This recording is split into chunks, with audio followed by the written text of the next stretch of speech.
কাউকে বলবো, তোমরা একটু বলো। কে বলবে? আব্দুল কাইয়ুম। আব্দুল কাইয়ুম, তুমি বলো দেখি স্বাধীনতা সম্পর্কে তোমরা কি পড়াশোনা করো, তোমরা একটু বলো, আমরা একটু শুনি। বল, এখানেই শোনাই।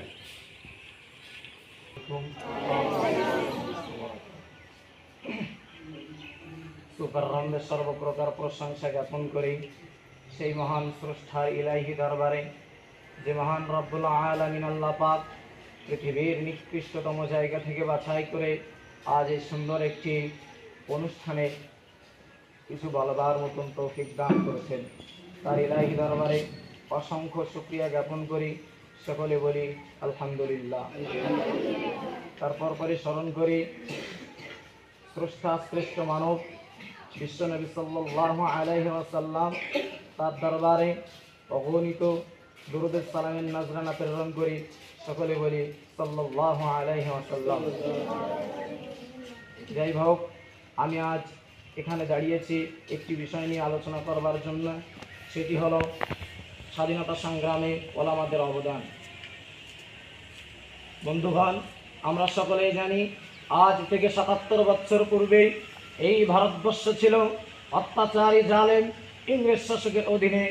ইস্ট ইন্ডিয়া কোম্পানি ব্যবসার অনুমতি নিয়ে এই ভারতবর্ষে প্রবেশ করেছিল, কিন্তু তাদের উদ্দেশ্য ছিল ব্যবসা করা নয়, বরং তাদের উদ্দেশ্য ছিল ভারতবর্ষের ধনদৌলত টাকা পয়সা শোষণ করে লুণ্ঠন করে নিজের দেশে নিয়ে যাওয়া। ক্রমশ তারা ভারতবর্ষকে আপন অধীনে করতে শুরু করলো। বন্ধুগণ, কেমনভাবে দেখুন, ১৬০১ খ্রিস্টাব্দে ইংরেজ সম্রাট ব্যবসার অনুমতি নিয়ে ভারতবর্ষে এসেছিল। সেই সময় ভারতবর্ষের বাদশা ছিলেন সম্রাট জাহাঙ্গীর।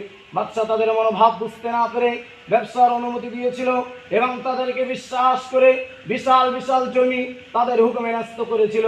কিন্তু তারা যে বেঈমান, বিশ্বাসঘাতক, নমক হারাম, বাদশা তা জানতেন না। ক্রমশ তারা ভারতবর্ষকে আপন অধীনে করে নিতে লাগলো। ১৭৫৭ খ্রিস্টাব্দে ২৩শে জুন পলাশির যুদ্ধে নবাব সিরাজউদ্দৌলাকে যুদ্ধে পরাজয় করে সাম্রাজ্যবাদী ব্রিটিশ অধিক শক্তির অধিকারী হয়। এভাবে তারা ভারতবর্ষকে আপন অধীনে করে নিল। তারপর তারা ভারতবর্ষের ধনদৌলত টাকা পয়সা শোষণ করে লুণ্ঠন করে নিজের দেশে নিয়ে যেতে লাগলো। ধনদৌলত টাকা পয়সা শোষণ করে তারা ক্ষান্ত হননি, বরং ভারতবর্ষের মানুষের প্রতি অন্যায়, অত্যাচার, অবিচার, নির্যাতন শুরু করেছিল। এবং তারা এও ঘোষণা করেছিল যে ভারতবর্ষের মানুষ জন্মগতভাবে ভারতীয়, কিন্তু আইন কানুন, নিয়ম নীতি, কৃষ্টি কালচার হিসাবে ভারতীয়, কৃষ্টি কালচার হিসাবে হবে ব্রিটিশ। আর ভারতবর্ষের মানুষদের ধর্মীয় স্বাধীনতা দেওয়া হবে না। সেই চ্যালেঞ্জের মোকাবেলা করতে যে সর্বপ্রথম যিনি হুঙ্কার দিয়েছিলেন তিনি হলেন ভারত বিশ্ববিখ্যাত বুজুর্গ হযরত মাওলানা শাহ ওলিউল্লাহ মুহাদ্দিস দেহলভী রহমাতুল্লাহ আলাইহির সুযোগ্য পুত্র শাহ আব্দুল আজিজ মুহাদ্দিস দেহলভী রহমাতুল্লাহ আলাইহি তাদের বিরুদ্ধে উচ্চকণ্ঠে জেহাদের ফতোয়া ঘোষণা করেছিলেন। এবং তিনি এটাও ঘোষণা করেছিলেন যে আমরা পরাধীন হলাম, পরাধীনতার বিরুদ্ধে স্বাধীনতার উদ্দেশ্যে আমাদের জেহাদ করা ধর্মীয় নৈতিক কর্তব্য। তখন থেকে শুরু হয়ে গেল সাম্রাজ্যবাদী ব্রিটিশের বিরুদ্ধে জেহাদ। তখন থেকে শুরু হয়ে গেল সাম্রাজ্যবাদী ব্রিটিশের বিরুদ্ধে জেহাদ। তারপরে ১৭৫৭ খ্রিস্টাব্দে ভারত বিখ্যাত বুজুর্গ হাজী ইমদাদুল্লাহ মাহাজির মক্কি রহমাতুল্লাহ আলাইহির নেতৃত্বে মাওলানা কাসিম নানতুতি, হযরত মাওলানা রশিদ আহমদ গঙ্গুহি রহমাতুল্লাহ আলাইহি প্রমুখ বিশিষ্ট ব্যক্তিগণ শামলির ময়দানে সাম্রাজ্যবাদী ব্রিটিশের বিরুদ্ধে জেহাদ করে তাদের তোপ, কামান, অস্ত্র শস্ত্র ছিনিয়ে নিয়েছিলেন। তাই ওই সময় ইস্ট ইন্ডিয়া কোম্পানি ঘোষণা করেছিল যে সমস্ত মুসলমান যাদের মুখে দাড়ি, পরনে আছে লম্বা জামা ও মাথায় টুপি, এদেরকে ধরে ফাঁসির দড়িতে ঝুলিয়ে দাও। ওই সময় ব্রিটিশ প্রশাসন ১-২ সপ্তাহের মধ্যে ২ লক্ষ মুসলমান যাদের মুখে দাড়ি, পরনে আছে লম্বা জামা ও মাথায় টুপি, তাদেরকে ধরে ফাঁসির দড়িতে ঝুলিয়েছিল।